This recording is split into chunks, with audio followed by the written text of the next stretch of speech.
Now we are moving on to the next topic, which is law of conservation of energy.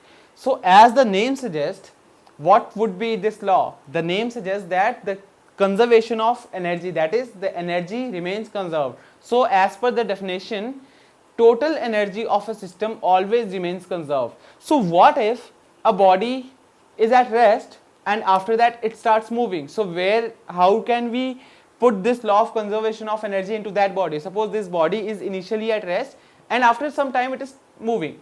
So how can we apply the law of conservation of energy? This is applicable in the case that the body is at rest at this point. So right now the body is possessing the energy in terms of its potential energy because it is due to virtue of its position. Now when the body starts falling, it has gained the velocity and it hits the ground with some final achieved velocity. So in that case the body has maximum kinetic energy, but at bottommost point the potential energy is 0. So what exactly happened? The potential energy got converted into kinetic energy. So whether or not, if a body is moving or not, if a body is in motion or not, one form of energy always changes into another form of energy, and that is why this law of conservation of energy is a universal law. It is applicable everywhere at every point. For example, all these machineries around are also working on the law of conservation of energy. For example, if you are sitting in a room where your fan is currently working, so fan is giving you proper breeze, that is why you are not feeling hot. So on what principle fan is working? Fan is a device which is converting mechanical energy to electrical or electrical to mechanical. Yes, electrical to mechanical, because current is coming in the whole system and after that it is moving. So current, that is electrical energy, is getting converted into mechanical energy. In case of windmills, wind energy gets converted into electrical energy. In case of light bulbs, electrical to light. In case of loudspeakers, electrical energy into sound energy. In case of microphone, sound energy into electrical energy. So these energy conversions are always true and they are all governed by this universal law, which is the law of conservation of energy, which states that total energy always remains conserved. So we understood the fact, alright, if this law is stated, the law must be true. Okay, we accepted that it is true. But what if they ask us to derive it mathematically? Okay, let's prove law of conservation of energy, that total energy remains conserved. That means total energy is always same. For that, I am considering a ball which is at a height h from the ground and it is allowed to fall freely. Okay. So what we are going to do, we are going to find the value of its total energy at position 1 and at position 2, and let's see if they are equal or not. Then first of all, total energy at position 1, I should write it in more better way because I want to be very expressive in terms of what I am writing. So total energy at 1 would be potential energy at this position plus kinetic energy at this position. So here I don't want to mention it. Now potential energy is mgh, whereas the kinetic energy is what? Nothing, because the body is at rest or it is falling freely, a body from rest falling freely. So initially the body is starting its journey from rest, u equal to 0. So kinetic energy is 0. So total energy comes out to be mgh, which is at position number 1. Alright. Let's talk about position number 2, which is the bottommost point. Total energy at second position would be potential energy at second position plus kinetic energy at second position. Now, what is potential energy at the base?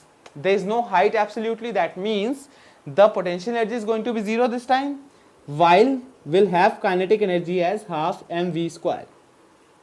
I don't have to mention that I have considered mass of the body to be m, right? Acceleration due to gravity is g. These are the normal terms which we already have been using. Now we want to write the value of v. For that I am going to use an equation which is v square minus u square is equal to 2as. So v square minus u square, instead of u square I have written 0 because there was no initial velocity, body started from rest, is equal to 2as. A is acceleration due to gravity here, which is g, and s is the height, so that is 2gh. So instead of v square, so this gives us v square is equal to 2gh. put this value of V square here, what will you get? This equation will become half into M into 2GH. So 2 cancels out, you are left with mgh only. So that means total energy at position 2 is also mg and h. So this proves our law that total energy always remains conserved. Let it be position 1 or 2. Alright, this was quite simple. What if we have to find this position or total energy thing somewhere in the between? Let's say it has already covered this x distance now. So remaining distance which still has to be covered is h minus x. Okay, because total height was h. So now let's find out the total energy at this new position, which is our third position. If this comes true, that means the law of conservation of energy is validated. Alright. Now we are finding out total energy at position number 3, which is potential energy plus kinetic energy. Now potential energy at this point is something, because the body is already at some distance from the ground, so the distance is h minus x. So here I'll get mg, the distance is h minus x. This is the height, or this is the potential energy of the body. Now kinetic energy is half m v square, but I have already used the v here, so I'll be using v dash square. Okay. So this is our v dash square. Now this is, before moving on further, let's find the value of v dash the way we found it here. So v dash square minus initial velocity u square, which is 0, is equal to 2as. A is acceleration due to gravity, whereas s is the distance covered, and the distance covered from position 1 to 3 is what? X. So 2gx is v dash square. This is what we got. So now I am writing the value of v dash square here in this equation, half mv square. I'll get half m v dash square is 2gx. Oh, I wrote it as it was x. So this is mgx. So this term is basically mg x, not h. Okay. Now let's open the brackets here. I'll get mgh minus mgx plus this term which was mgx. So I'll cancel out mgx and I'm left with mgh again.